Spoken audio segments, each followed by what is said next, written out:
Guys आज हम आप लोगों को क्लास 12th केमिस्ट्री यानी कक्षा 12 रसायन विज्ञान के महत्वपूर्ण आईयूपीएसी नेम कराने वाले हैं। आईयूपीएसी नेम कोऑर्डिनेशन कंपाउंड की जो होते हैं उसको कंप्लीट कराने वाले हैं। आपको हम सिखाएंगे कि किस प्रकार से आईयूपीएसी नेम आप आसानी से लिख सकते हो।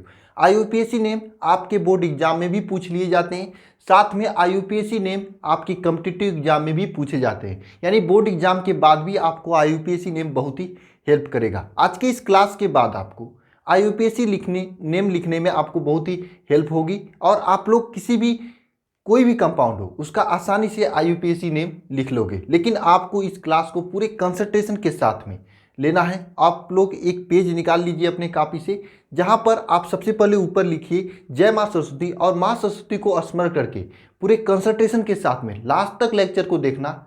100% लेक्चर के बाद में आप किसी भी कंपाउंड को आसानी से उसका आईयूपीएसी नाम लिख सकते हैं या लिख सकेंगे बहुत ही आसानी तरीके से, क्योंकि हम यहाँ पर आपको ट्रिक के जरिए बताने वाले हैं और उस पेज को संभाल के रखना। बोर्ड एग्जाम के बाद भी वो आपके काम में आएगी जब आप किसी भी कॉम्पिटिटिव एग्जाम में बैठोगे तो गाइस चलिए आज का ये लेक्चर स्टार्ट करते हैं।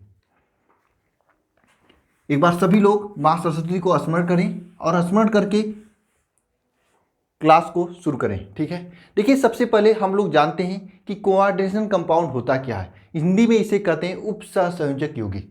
क्या कहते हैं? उपसहसंयोजक यौगिक। देखिए कोऑर्डिनेशन कंपाउंड मुझे बताने की आवश्यकता नहीं होनी चाहिए, आप लोग पहले से पढ़े होंगे और मैं भी आपको पढ़ाया हूँ बहुत पहले कोऑर्डिनेशन कंपाउंड के बारे में। फिर भी मैं यहाँ पर दो चीज़ें आपको बता दे रहा हूँ। एक कोऑर्डिनेशन कंपाउंड लेते हैं इस तरह से CO,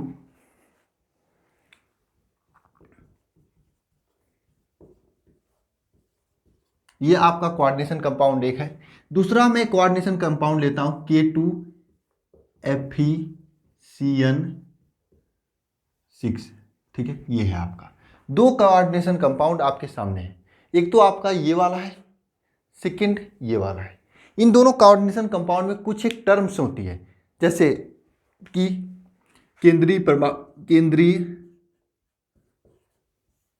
परमाणु किसे कहते हैं, नंबर एक टर्म्स। दूसरा टर्म्स होता है लिगेंड किसे कहते हैं। अगर ये सब चीज़ें आपको नहीं आ रहा है तो आप लोग आसानी से कोई भी कंपाउंड का आईयूपीएसी नेम नहीं लिख सकते हो। सबसे पहले आपको ये जानना चाहिए कि केंद्रीय परमाणु किसे कहते हैं और लिगेंड किसे कहते हैं।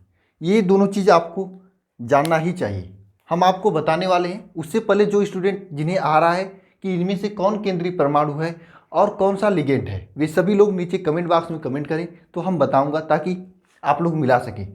देखिए कोई भी कंपाउंड होता है उसमें एक ऐसा परमाणु होता है जो एक परमाणु को इलेक्ट्रॉन युग्म देता है। वह परमाणु ऐसा होता है जिसे इलेक्ट्रॉन युग्म दिया जाता है जिसके अंतिम कक्षक में इलेक्ट्रॉन खाली होते हैं। ठीक है, बट नहीं समझ में आपको बात, फिर से समझिए।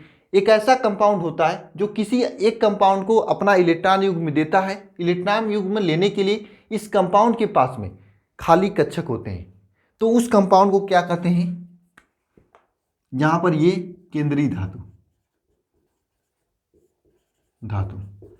ठीक है, इसके अलावा वह कंपाउंड जो इसे इलेक्ट्रॉन युग्म देता है, जिसके पास एक्स्ट्रा इलेक्ट्रॉन युग्म होते हैं, उसे कहते हैं लिगेंड। ये आपका लिगेंड है।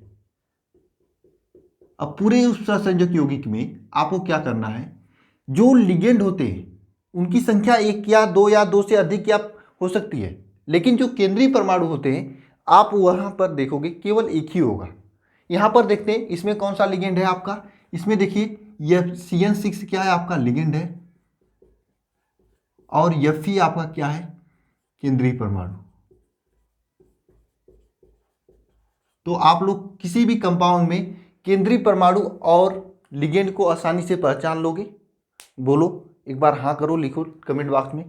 अगर पहचान लोगे तो आप बहुत बड़ी चीज़ सीख चुके हो। अब आसानी से आप कोई काम कर सकते हो। देखिए इसमें आपको यही पहचानना होता है कौन केंद्रीय परमाणु है, कौन लिगेंड है। उसके बाद आप पूरा आईयूपीएसी नेम आसानी से लिख सकते हो। उसका मेरे पास ट्रिक है। ठीक है, अब एक बात और है, हम आपको 2-3 एग्जाम्पल देते हैं जिसमें आपको केंद्रीय परमाणु और लिगेंड बताना है। आपके पास एग्जाम्पल है जो कि आपके बोर्ड एग्जाम में ही पूछा गया था। क्रोमियम NH3 और Cl3 है। ये एग्जाम्पल आपके बोर्ड एग्जाम में पूछा गया था, इसका IUPAC नेम लिखना था। तो इसमें ज़रा बताइए आप लोग नीचे कमेंट बॉक्स में कि इसमें कौन सा आपका केंद्रीय परमाणु है और कौन सा आपका लिगेंड है। मैंने आपको बताया ना, लिख चुके हैं आप लोग कमेंट बॉक्स में, अगर लिख चुके हैं तो ठीक है। ध्यानपूर्वक देखिए, इधर मैं बता रहा हूँ कौन इसमें आपका लिगेंड है, कौन सा केंद्रीय परमाणु है। देखिए ये जो आपका है क्रोमियम, इसकी संख्या अकेले होती है। क्रोमियम एक ऐसा परमाणु है जो कि इस क्रोमियम को ये जो अमोनिया है और क्लोरीन है ये अपना इलेक्ट्रॉन युग्म दे रहे हैं, तो ये क्रोमियम आपका हो जाएगा केंद्रीय परमाणु।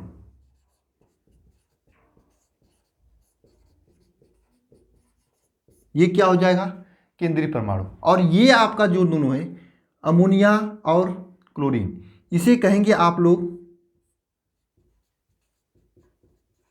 लिगेंड।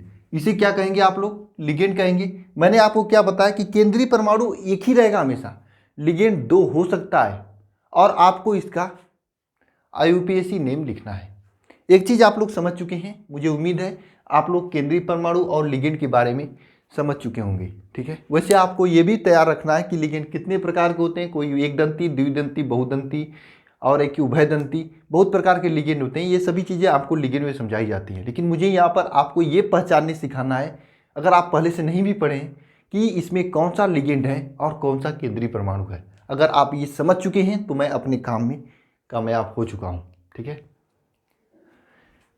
आगे आप लोगों को केंद्रीय परमाणु और लिगेंड पहचाने, तो एक कंपाउंड लीजिए, जरा मुझे बताइए इसमें केंद्रीय परमाणु कौन सा है और लिगेंड कौन सा है, ठीक है।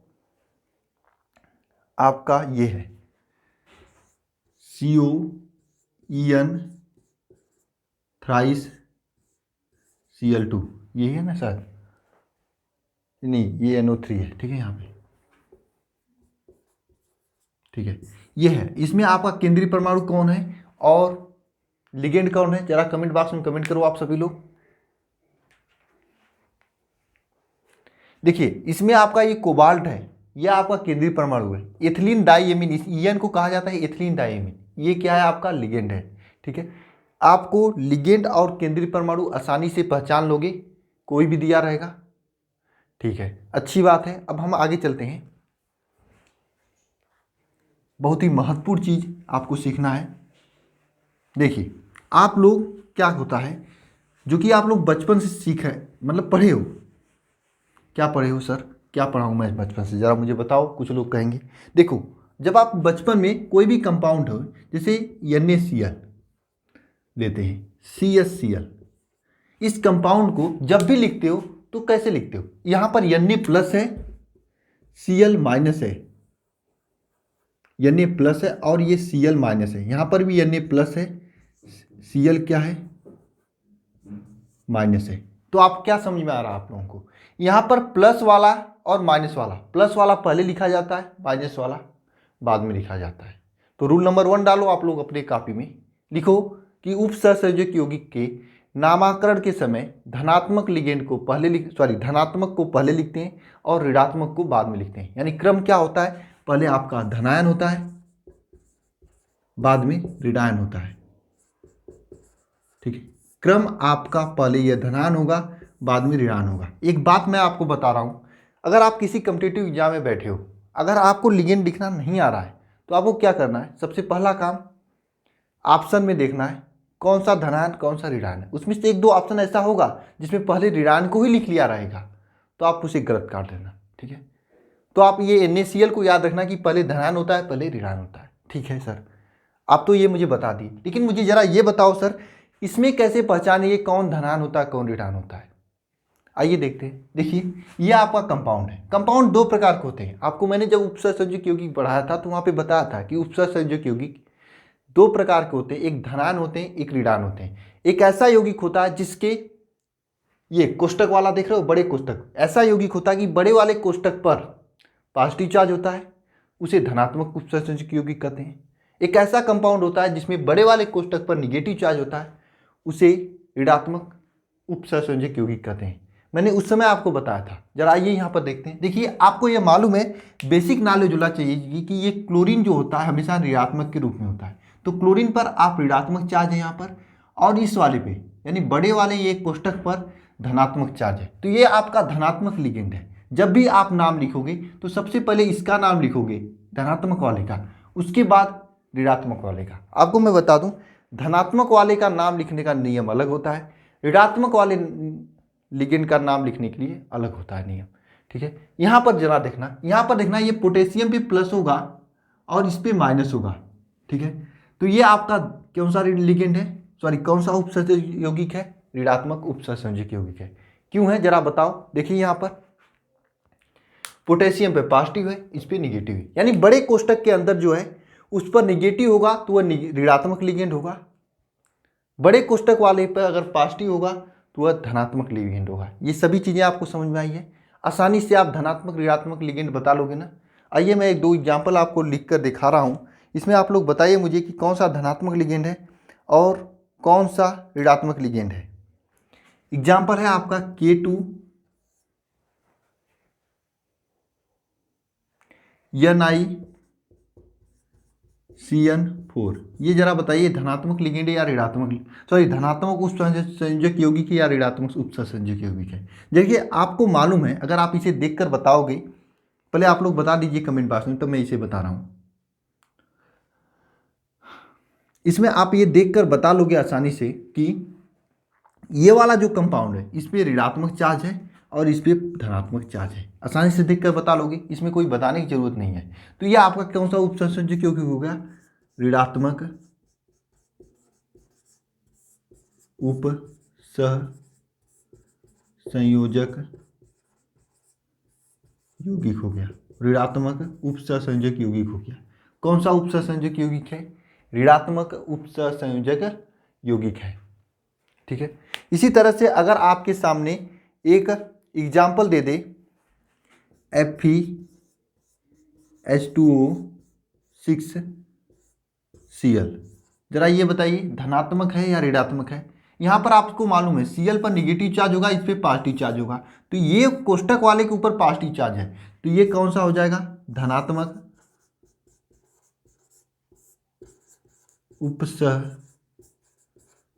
उपसंयोजक यौगिक होगा। ये क्या हो जाएगा, धनात्मक उपसंयोजक यौगिक हो जाएगा। बोलिए यहाँ तक आपको समझ में आया, धनात्मक ऋणात्मक आप लोग पहचान लोगे ना। अब आप लोग हेडिंग करिएगा रूल नंबर 2। रूल नंबर 1 क्या था कि हमेशा धनायन को आगे लिखते हैं, ऋणायन को पीछे लिखते हैं। अब रूल नंबर 2 है, अब रूल नंबर 2 आपके लिए बेस्ट है। ठीक है, रूल नंबर 2 में जो मैं बता रहा हूँ उसे वैसे ही लिखिए, बहुत ही हेल्प होगा।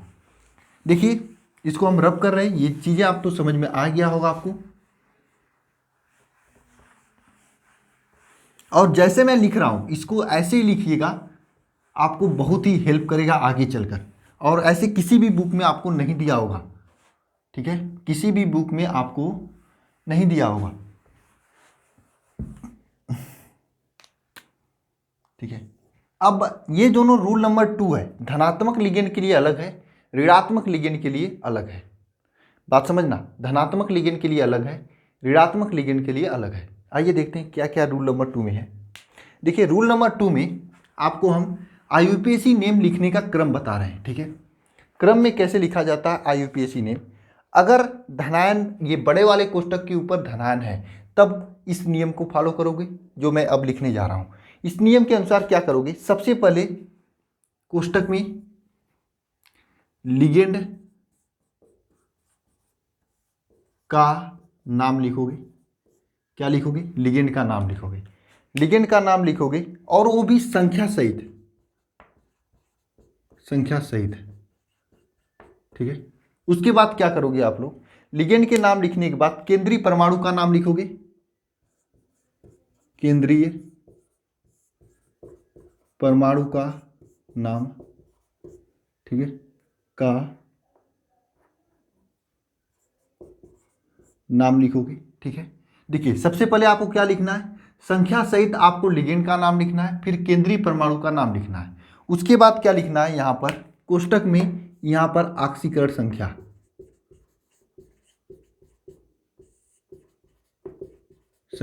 ठीक है, यहां पर कोष्टक में आपको ऑक्सीकरण संख्या लिख देना है।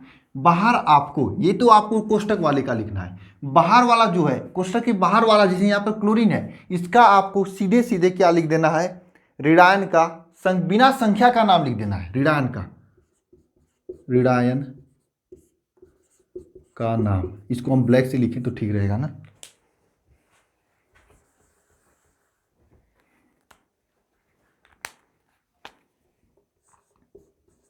ऋणायन का नाम ये लिखोगे, ठीक है। और यहां पर लिख दो कोष्टक में बिना संख्या के।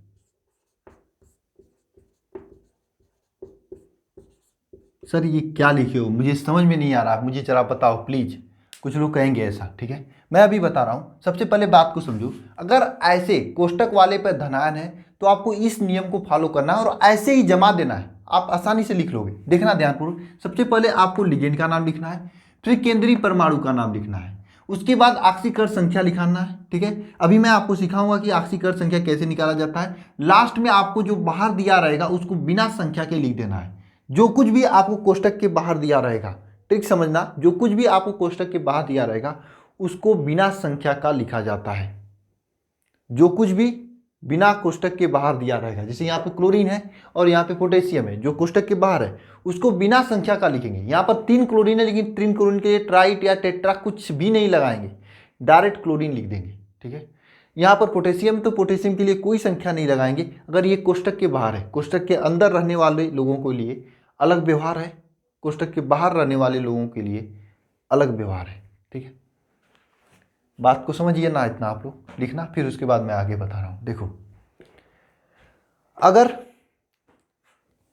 ऋणात्मक चार्ज हो बड़े वाले कोष्टक वाले पे, तब कैसे नाम लिखोगे। अगर कोष्टक वाले पर कौन सा चार्ज है, ऋणात्मक चार्ज है, तब कैसे आप लोग लिखोगे। सबसे पहले आप लोग, मैंने बताया था कि हमेशा धनायन वाले को आगे लिखते हैं। जैसे सोडियम क्लोराइड NaCl को लिखा जाता है, NaCl को क्या लिखा जाता है, सोडियम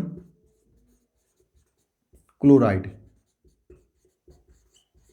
तो इसमें क्या है, धनायन सोडियम है, इसको आगे लिखे गए हैं। इसी तरह से यहां पर देखना, कोष्टक वाले के ऊपर धनायन, तो कोष्टक वाले को पहले लिखें, ऋणायन वाले को बाद लिखें। वही काम यहां पर करेंगे। यहां पर कोष्टक पे तो ऋणायन है, लेकिन उसके बगल वाले पे धनायन। तो सबसे पहले आप लोगों को क्या करना है, धनायन वाले का नाम लिखना है, धनायन का नाम, ठीक है।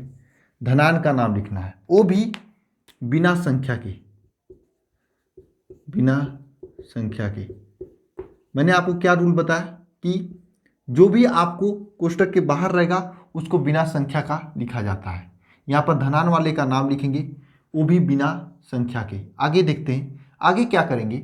सबसे पहले आप लोग को क्या करना है, सबसे पहले आप लोगों को लिगेंड का नाम लिखना है,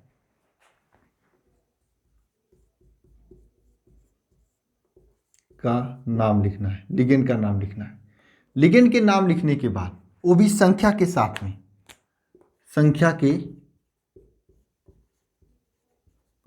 में, ठीक है।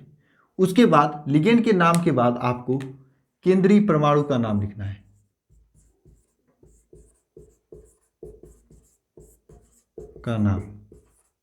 केंद्रीय परमाणु का नाम लिखना है। किसका नाम लिखना है, केंद्रीय परमाणु का नाम लिखना है। और नाम में, क्योंकि ये ऋणात्मक वाले, अगर ये जो ऋणात्मक चार्ज अगर कोष्टक के ऊपर है तो यहां पर केंद्रीय परमाणु का नाम में परिवर्तन हो जाता है, साथ में यहां पर ऑक्सीकरण संख्या लिख देना है आपको, और ये पूरा का पूरा आपका ऋणायन वाले लिगेंड का नाम हो जाएगा। सर जरा बताइए, यहाँ पर केंद्रीय परमाणु के नाम में परिवर्तन होता है तो किसमें क्या होता है, चलिए लिखिए किसमें क्या होता है। देखिए, मैं वैसे इसका PDF डाल दूंगा, आप लोग देख लेना, फिर भी लिख लेना मेरे साथ तो आपको याद हो जाएगा। देखिए, अगर ऋणात्मक वाले के अंदर ये यहाँ पर क्या है, आपका फेमस है लोहा है, तो लोहा आ गया, Fe आ गया, तो उसका नाम चेंज होकर फेरेट हो जाएगा, 8 लग जाता है लास्ट में। अगर आपको चांदी जुड़ गया, चांदी आ गया, तो इसका नाम हो जाएगा अर्जेनाइट आ जाएगा।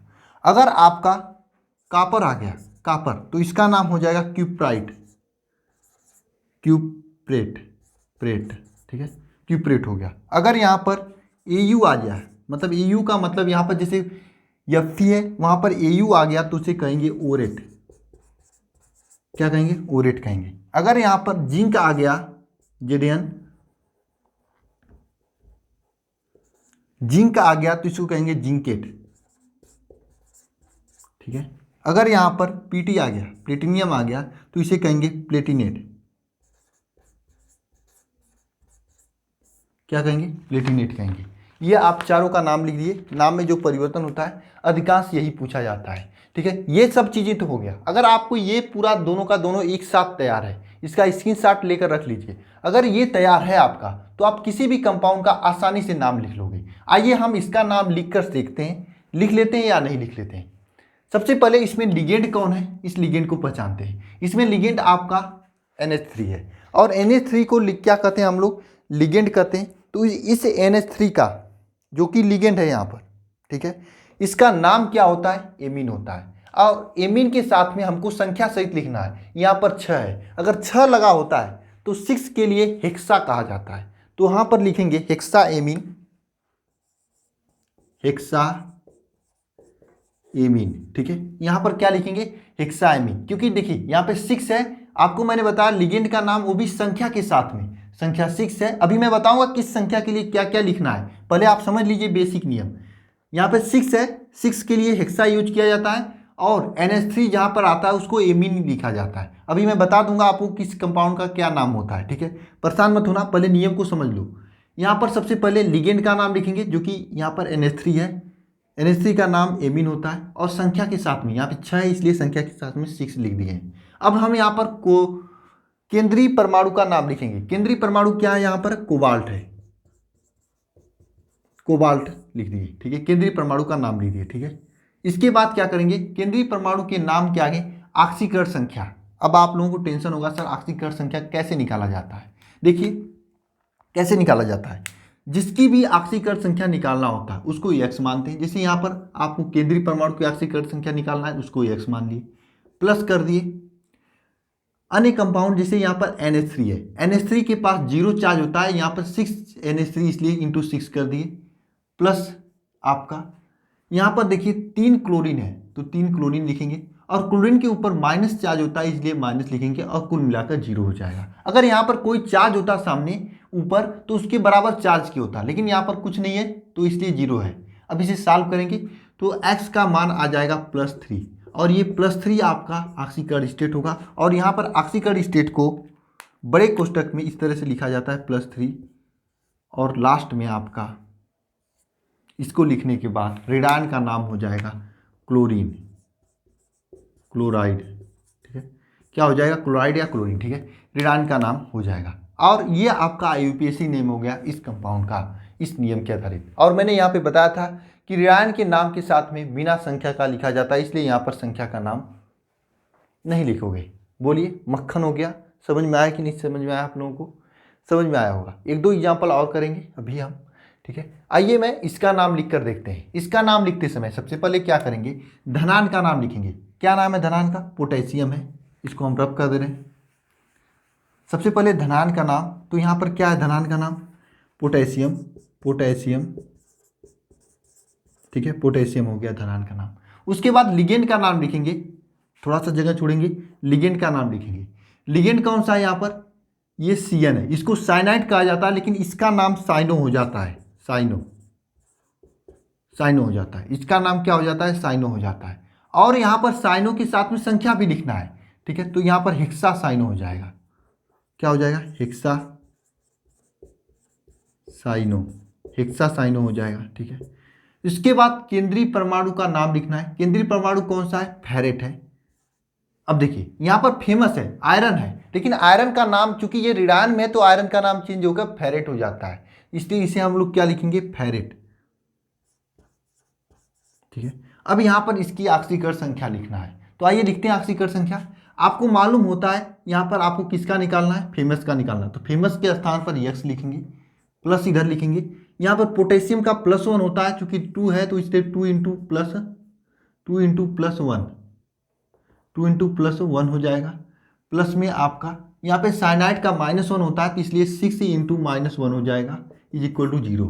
सॉल्व करेंगे 2 + x -6 is equal to 0। x is equal to क्या हो जाएगा, x इज इक्वल टू 4 हो जाएगा। 4 हो जाएगा कि नहीं हो जाएगा? हो जाएगा 4। और यहाँ पे फेरेट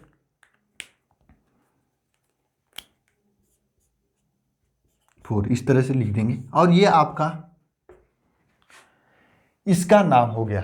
और आपको थोड़ा मोड़ा तो समझ में आ ही गया होगा। अब हम लोग क्या करते हैं, चलते हैं प्रैक्टिस करते हैं, खूब कंपाउंड्स के नाम लिखेंगे। और मैं आपको बता दूं, जरा आप लोग लिखिएगा मेरे साथ में, किस लिगेंड का क्या नाम हो जाता है परिवर्तन होकर। जैसे क्लोराइड है, क्लोराइड होते उसका नाम चेंज होकर क्लोरो हो जाता है। हम लोग इसको रब कर देते हैं, इसके आगे बता रहा हूँ आपको किस कंपाउंड का क्या नाम होता है, ये जान लीजिए ताकि नाम लिखते समय आपको दिक्कत ना हो। इसके बाद हम 10-20 महत्वपूर्ण, इसको आप लोग लिख लिए होंगे ना, इसे लिख लेना बहुत महत्वपूर्ण है आपके लिए, एक साथ कोई नहीं देगा आपको। इसके बाद हम आपको 10-20 महत्वपूर्ण नाम कराने वाले हैं। गाइस आप सभी लोगों से मैं एक काम कहा था कि एग्जामिनर वाली वीडियो पे 2000 लाइक कर दो। टेलीग्राम पर मुझसे 3000 लोग जुड़े हुए हैं और वे लोग भी लाइक नहीं किए। क्या होता है आप लोगों को? मैं और किसी वीडियो पर लाइक करने के लिए कभी नहीं बोल रहा हूँ, ये जानना चाहिए आपको। और कोई भी पेड बैच लॉन्च करने के लिए नहीं बोला था। और मैं केवल और केवल अपनी नाक की इज्जत बचाने के लिए आपसे एग्जामिनर वाले वीडियो पे कराने के लिए कहा था, और वो भी आप लोग नहीं कर रहे हो।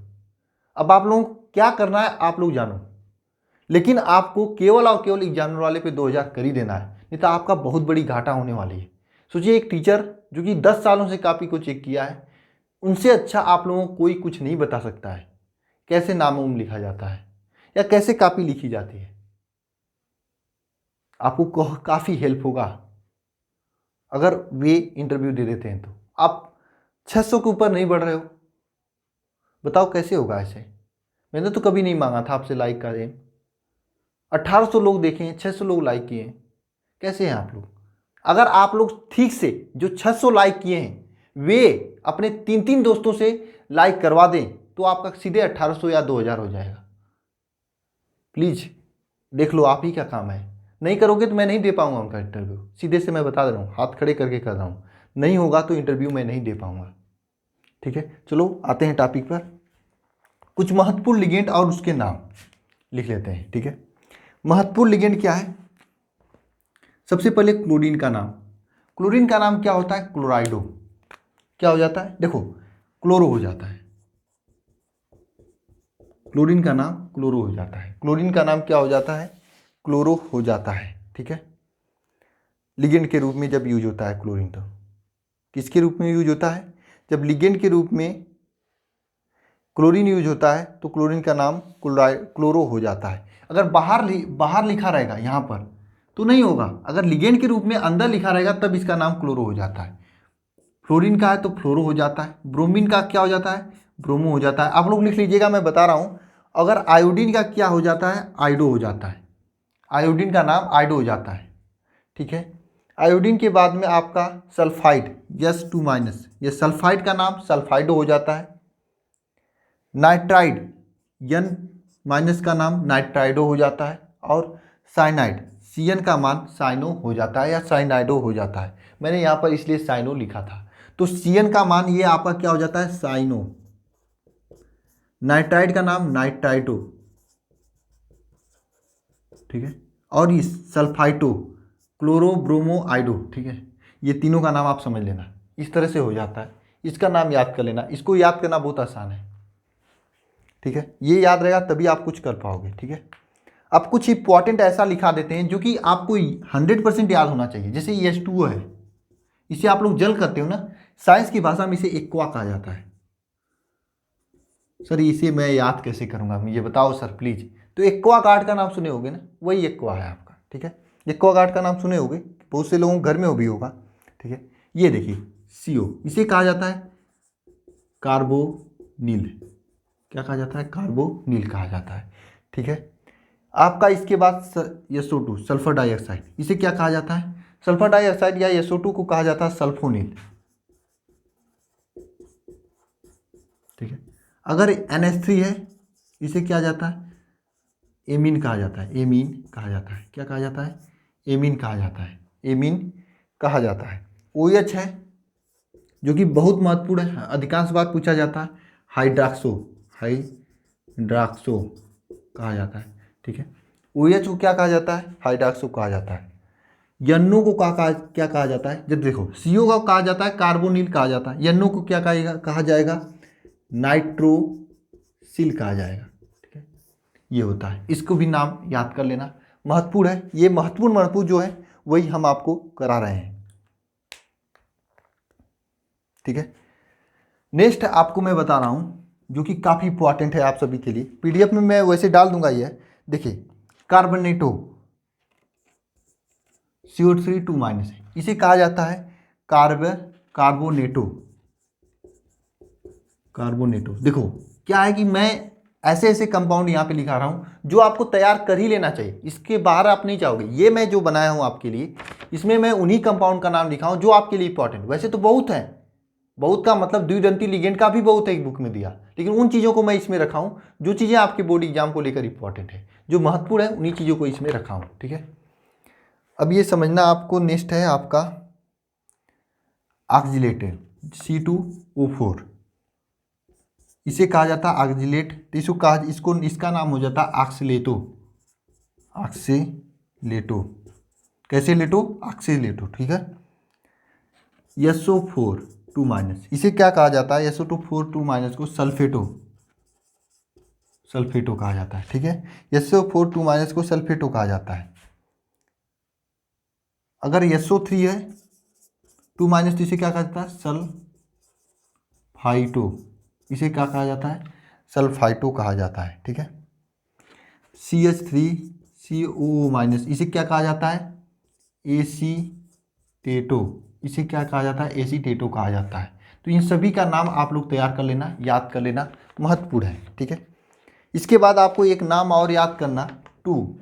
अगर 2 कहीं पे आए इसे डाई कहते हैं, अगर 3 कहीं पे आए इसे कहा जाता है ट्राई। ठीक है, अगर 4 आए इसे कहा जाता है टेट्रा, अगर 5 आए इसे कहा जाता है पेंटा, 6 आए तो इसे हेक्सा, 7 आए तो इसे कहा जाता है ऑक्टा, सही, हेप्टा। ठीक है, 8 आए तो इसे ऑक्टा कहेंगे, और 9 आए तो नोना, क्या कहा जाए? नोना, NONA। ठीक है, 10 आया तो इसे डेका कहा जाता है, 10 आए तो इसे डेका कहा जाता है। ये संख्या भी याद कर लेना। और ये देखिए इस तरह से होता है, लेकिन कभी कभी क्या होता है, एक का नाम होता है आपका 20। कब होगा मैं आपको बताऊंगा क्वेश्चन करते समय। एक का नाम हो जाता है 20 जब जैसे एथिलीन डाई एमीन, जहां पर डाई एक बार पहले से आ जाएगा, जैसे कहीं पर ईएन जुड़ा है, ईएन, तो इसका नाम लिखना हो, वहां पे डाई पहले से आया रहता है, इसलिए इसके नाम के आगे 20 लिखा जाता है, और 3 वाले के नाम के आगे 30 लिखा जाता है। और इसके बाद जितने भी हैं, जैसे टेट्रा है तो टेट्रा किस लिख देंगे, पेंटा है तो पेंटा किस लेंगे, हेक्सा है तो हेक्सा किस लेंगे, मतलब इसके आगे किस जोड़ देंगे, इसके आगे प्लस किस जोड़ देंगे, और सबके आगे इसी तरह से जोड़ेंगे और यहाँ पे लिख देंगे, आपका ये हो जाएगा। यानी 2 का नाम चेंज होगा, ये आपका 20-30 के बाद टेट्रा किस, पेंटा किस, हेक्सा किस, डेका किस, ऑक्टा किस, नोना किस, डेका किस, ये नाम हो जाएगा। अगर ये सब चीज़ें आपको नहीं आ रही हैं तो आप लोग नहीं लिख सकते हो नाम। ठीक है, वैसे मैं सभी चीज़ें आपको लिखा दिया हूँ जो आपके लिए इंपॉर्टेंट है। ठीक है, अब हम लोग नाम लिखने जा रहे हैं, इसी नियम पर आधारित हम लोग नाम लिखेंगे। आप लोग इसे लिखना और लिख लीजिए, और याद करना याद कर लीजिए। नहीं याद हो रहा है, इसको 2-4 दिन आप लोग करोगे तो याद हो जाएगा। और मैं अब नाम लिखने का प्रैक्टिस कराने जा रहा हूँ। ठीक है, जो इंपॉर्टेंट है, जो आपके बोर्ड एग्जाम को लेकर महत्वपूर्ण है, उन्हीं सभी कंपाउंड्स का नाम हम लोग लिखेंगे।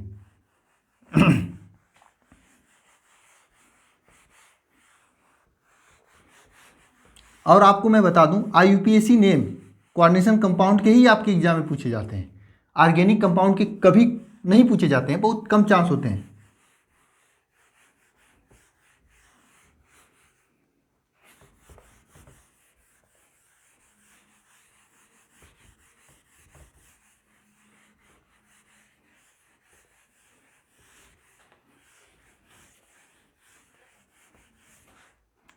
ठीक है, चलिए लिखते हैं हम लोग नाम, कंपाउंड लिखते हैं सबसे पहले। ठीक है,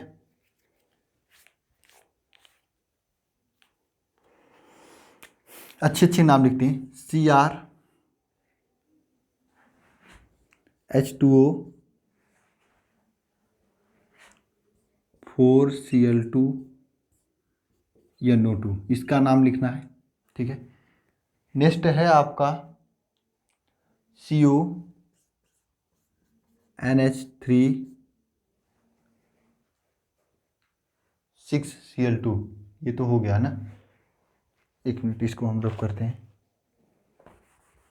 ये सभी जो मैं करा रहा हूँ ये इंपॉर्टेंट है आपके बोर्ड एग्जाम को लेकर, ठीक है। बड़ा नाम लिखते हैं हम लोग, क्या लिखते हैं, CO।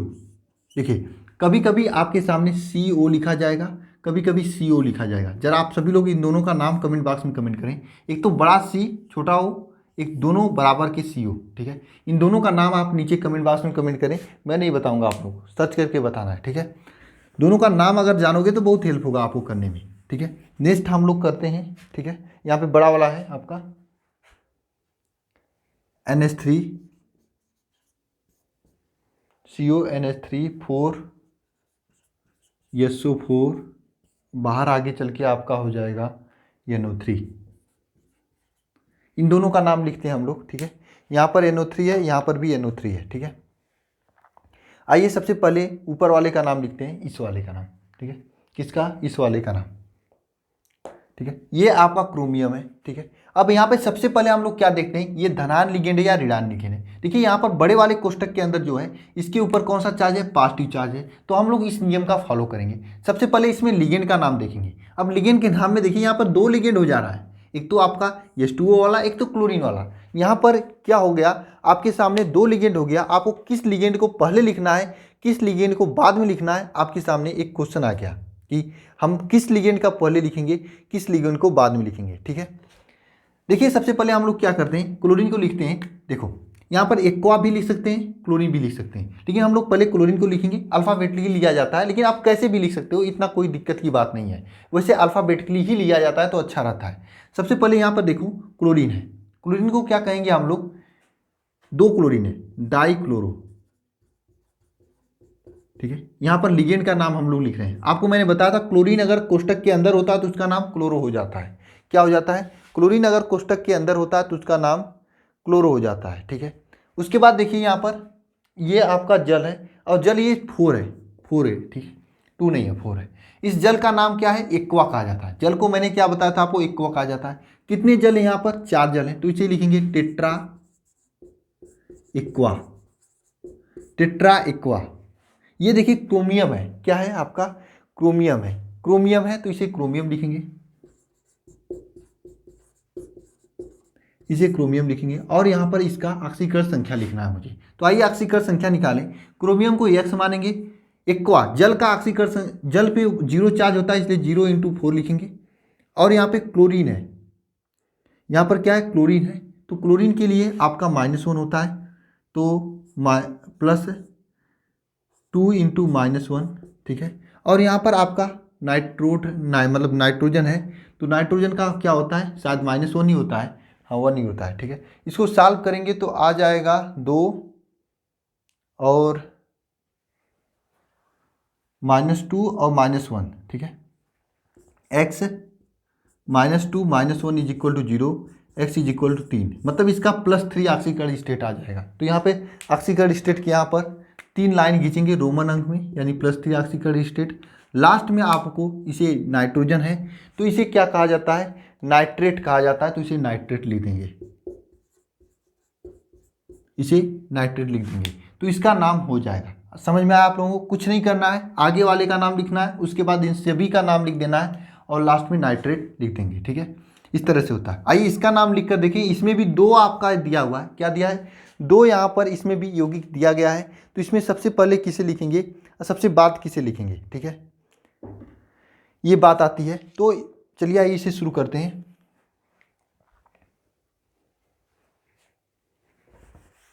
इसका नाम लिखते समय आप लोगों को अगर नाम आ रहा है तो कमेंट बॉक्स में लिख डालो, समझ में आ गया तो। देखिए इसी नियम को फॉलो करेंगे, क्योंकि यहाँ पर ये कोष्टक वाले पे धनायन चार्ज है।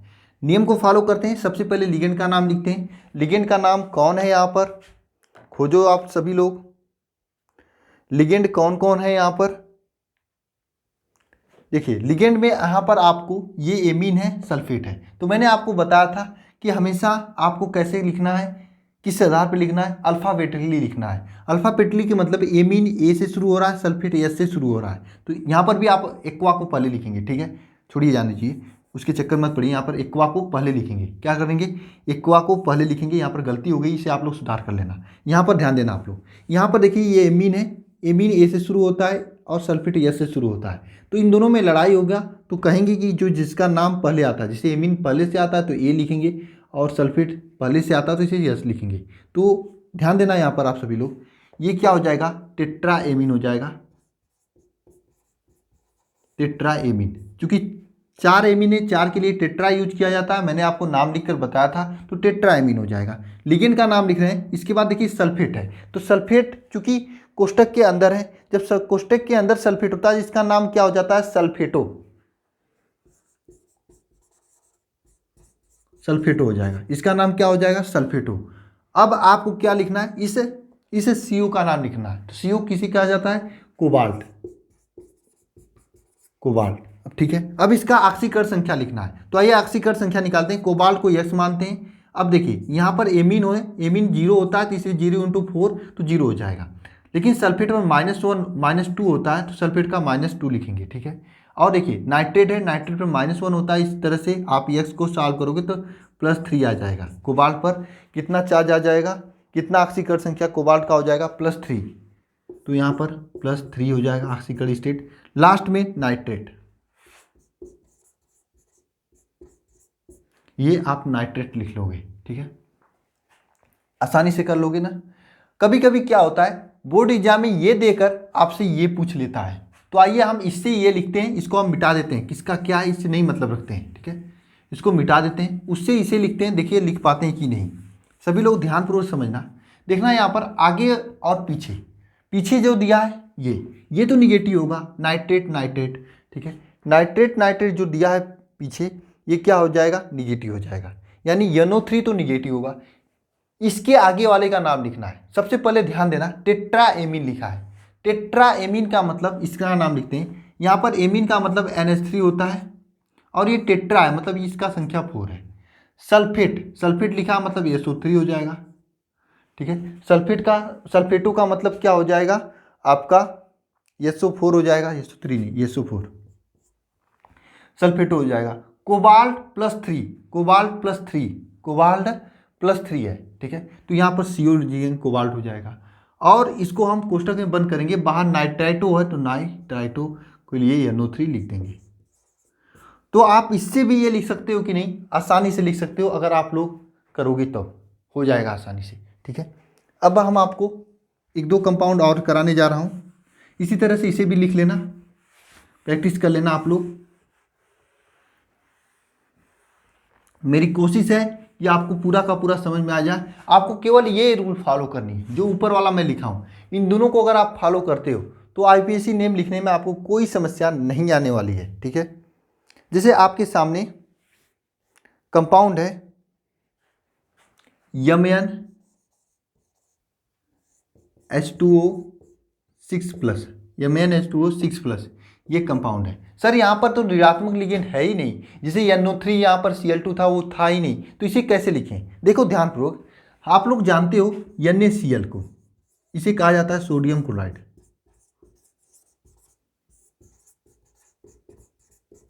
इसे कहा जाता है सोडियम क्लोराइड। अगर आपको Na+ लिख दें तो इसे क्या कहोगे, सोडियम आयन, यही कहोगे ना, सोडियम आयन। या फिर Cl- लिख दें तो इसे क्या कहोगे, क्लोरीन आयन। इसे क्या समझ में आ रहा है आपको, आपको इसका भी नाम वैसे ही लिखना है, लास्ट में केवल आयन जोड़ देना है। आइए लिखते हैं इसका नाम। देखिए ये कोष्टक के अंदर वाला है, तो कोष्टक के अंदर वाले में सबसे पहले हम लोग लिगेंड खोजते हैं। इसमें लिगेंड कौन है, H2O। केंद्रीय परमाणु कौन है, Mn मैग्नीज। तो H2O का नाम क्या होता है, हेक्सा होता है, 6 होता है, मतलब हेक्सा होता है। H2O का नाम क्या होता है, ये H2O6 है, ठीक है। H2O का नाम क्या होता है, हेक्सा, सॉरी H2O का नाम क्या होता है, दिमाग में क्या हो गया है, H2O का नाम क्या होता है, एक्वा होता है। लिगेंड का नाम एक्वा हो गया। इसकी संख्या सहित लिखना, तो यहाँ पे संख्या 6 है, तो इसलिए ये हेक्सा हो जाएगा, हेक्सा एक्वा हो जाएगा, ठीक है। इसके आगे देखिए ये मैग्नीज दिया है, तो मैग्नीज आप लिखोगे मैग्नीज, ठीक है, मैग्नीज लिखोगे। और यहाँ पर देखना मैग्नीज पर इसकी ऑक्सीकरण संख्या कितनी है इसे लिखेंगे। ऑक्सीकरण संख्या कैसे निकालोगे सर? देखिए मैग्नीज को हम X मानेंगे, H2O के ऊपर कितना होता है आपको मालूम है 0 होता है। कितनी संख्या है H2O की? 6 संख्या इज इक्वल टू जितना इस पर पॉजिटिव चार्ज है इसके बराबर कर देंगे। ठीक है, जितना भी निगेटिव चार्ज होता है उसके बराबर कर देते हैं। तो यहाँ पे पॉजिटिव चार्ज है इसलिए यहाँ पर 6 के बराबर करेंगे तो x का मान कितना आ जाएगा? 6 आ जाएगा। तो इसकी ऑक्सीकरण संख्या क्या हो जाएगी? 6। और ये आपका नाम हो जाएगा इसका IUPAC नेम। लेकिन लास्ट में आपको जोड़ना है आयन। क्या जोड़ना है लास्ट में? आयन जोड़ना है। यानी आपको अगर आयन जुड़ा हुआ कोई भी IUPAC नेम मिले तो आपको ये सोचना है कि उस पर कोई ना कोई चार्ज है। पॉजिटिव चार्ज भी हो सकता है, निगेटिव चार्ज भी हो सकता है। ठीक है, सॉरी, हाँ ये 6 चार्ज, चलिए 6 चार्ज है। ठीक है, कोई दिक्कत नहीं है।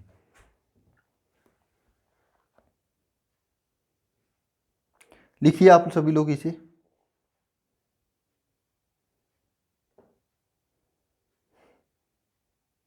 अब हम आपको एक और लिखाने जा रहे हैं, मतलब एग्जाम्पल बताने जा रहा हूँ।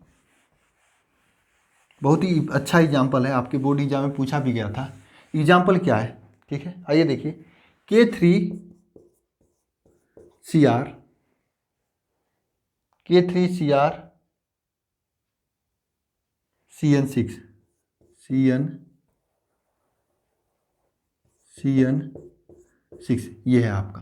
तो K3 यहाँ पर पोटेशियम है। तो हम सबसे पहले देखना है यहाँ पर ये जो लिगेंड है इसमें जो कोष्टक वाला है उस पर कौन सा चार्ज है? निगेटिव चार्ज है। तो रूल कौन सा फॉलो होगा? ये वाला फॉलो होगा। निगेटिव चार्ज वाले पर कौन सा रूल फॉलो होता है? ये वाला फॉलो होता है। ठीक है, इस वाले रूल को फॉलो करते हैं हम लोग। रूल को फॉलो करते समय सबसे पहले यह हमें जानना है इसमें लिगेंड कौन है और केंद्रीय परमाणु कौन है। Cn आपका लिगेंड है, केंद्रीय परमाणु Cr है। मतलब क्रोमियम आपका केंद्रीय परमाणु है, Cn आपका लिगेंड है। ये दो बातें क्लियर हुआ। और इसके बाहर कौन है? पोटेशियम। पोटेशियम क्या है? आपका धनायन। लिगेंड का नाम लिखते समय सबसे पहले धनायन ऋणायन लिखते हैं। जैसे सोडियम क्लोराइड होता है इसी प्रकार से इसमें भी सबसे पहले धनायन होता है। तो इस लिगेंड का नाम जब लिखोगे तो धनायन का नाम लिखोगे और भी बिना संख्या के। तो आइए बिना संख्या का नाम लिखेंगे यहाँ पर पोटेशियम का, पोटेशियम। ठीक है, वो भी बिना संख्या की।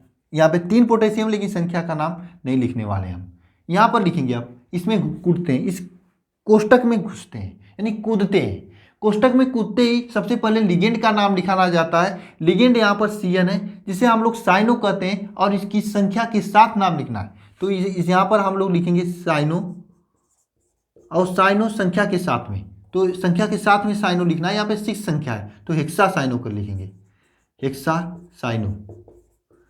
सर साइनाइड है लेकिन साइनो क्यों लिख रहे हो आप? मुझे बताओ, मुझे टेंशन हो जा रहा है। कुछ लोग कहेंगे मैंने अभी आपको बताया था ना, अगर कोष्टक के अंदर कोई होता है तो उसका नाम चेंज हो जाता है। चेंज किस प्रकार से होता है मैं सभी चीज़ों का नाम अभी मैं लिखाया था 10 से 15 मिनट पहले। ठीक है, अगर आपको अभी नहीं याद है तो बाद में याद कर लेना, अभी नियम तो समझ लो। हेक्सा साइनो हो जाएगा। ठीक है, इसके बाद देखिए ये क्रोमियम है, लेकिन आपको मैं बताया था कि अगर कोष्टक के अंदर रहता है तो केंद्रीय परमाणु का भी नाम परिवर्तन हो जाता है। फेमस फेरस है तो फेरेट हो जाता है, अजेनाइटेड हो जाता है। क्रोमियम है तो क्रोमेट हो जाएगा, क्रोमेट, ये क्रोमेट हो जाएगा। इसके बाद यहाँ पर ये क्रोमियम का ऑक्सीकरण संख्या लिखना है। तो आइए ऑक्सीकरण संख्या निकालते हैं। देखिए पोटेशियम पर +1 होता है तो +1 × 3 प्लस, क्रोमियम पर क्या हो जाता है क्रोमियम पर x मानेंगे प्लस साइनाइड, साइनाइड है Cn पर -1 होता है × 6 करेंगे। ठीक है, 3 + x - 6, x का मान क्या हो जाएगा? 6 हो जाएगा। सॉरी, x का मान क्या हो जाएगा? 3 हो जाएगा। x का मान क्या हो जाएगा? 3 हो जाएगा। तो क्रोमेट थर्ड आयन हो जाएगा, थर्ड हो जाएगा। ये आपका इसका नाम हो जाएगा। मुझे उम्मीद है कि आपको ज़्यादा नाम लिखने में समस्या नहीं होंगी। मुझे ये मालूम है कि आपको समस्या होंगी कि इसका नाम किसका क्या है। इसमें आपको कोई डाउट नहीं होगा, नहीं होगा, मुझे मालूम है। मैं अब 2-4 नाम दे रहा हूँ, आप लोग कमेंट बॉक्स में 2-4 लोगों का नाम लिखना और नाम लिखे जानते रहना। बाद में बच्चे उच्चे होंगे तो उनका भी नाम लिख लेना आप लोग। ठीक है, अब मैं ये सभी आपको घर के लिए दे रहा हूँ। इसका नाम आपको कमेंट बॉक्स में लिखना है। CrCl H2O 6Cl2। इसका नाम आपको कमेंट बॉक्स में नाम लिखना है, और आपको नाम लिखना है इसका भी, CO3 सॉरी COCl3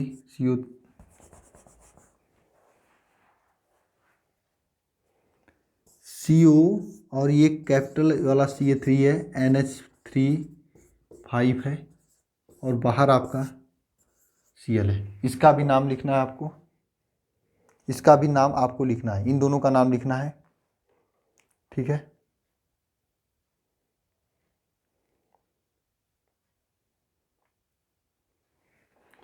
K2NiCN4, इसका नाम लिख देना आप लोग कमेंट बॉक्स में। ये 3 एग्जाम्पल आपको कमेंट बॉक्स में लिखना है, ठीक है। साथ में सबका नाम याद कर लेना है, और हमें उम्मीद है, पूरा विश्वास है कि आप आसानी से किसी भी कंपाउंड का IUPAC नेम आप लिख ले रहे होंगे। उससे भी मैं सोचा हूँ कि इसके बाद मैं एक प्रैक्टिस सेशन लिखूँगा, जिसमें आपको हम 30 से 40, जिसे आपको तैयार करना चाहिए, जो पूरी आपके प्रीवियस ईयर में जितना भी पूछा गया, सीधे सीधे मैं बता रहा हूँ, प्रीवियस ईयर में जितना भी पूछा गया और जिसे दोबारा पूछे जाने की चांसेस है, मुझे लग रहा है ऐसे IUPAC नेम आपको मैं दे दूंगा। हो सकता है मैं क्लास के जरिए ही दे दूं या फिर टेलीग्राम पर दे दूंगा। टेलीग्राम चैनल का लिंक तो आपके पास है ही ना, जाके फॉलो कर लीजिए, नीचे डिस्क्रिप्शन में नहीं किए हैं तो ज्वाइन कर लीजिए, वहाँ पे DPP भी मिल रहा है, तो DPP भी सॉल्व कीजिए। तो आज के इस लेक्चर में बस इतना ही, मिलते हैं नेक्स्ट लेक्चर में। सभी लोग अच्छे से पढ़ाई करते रहिए, मुझे उम्मीद है आप लोगों को समझ में आया होगा।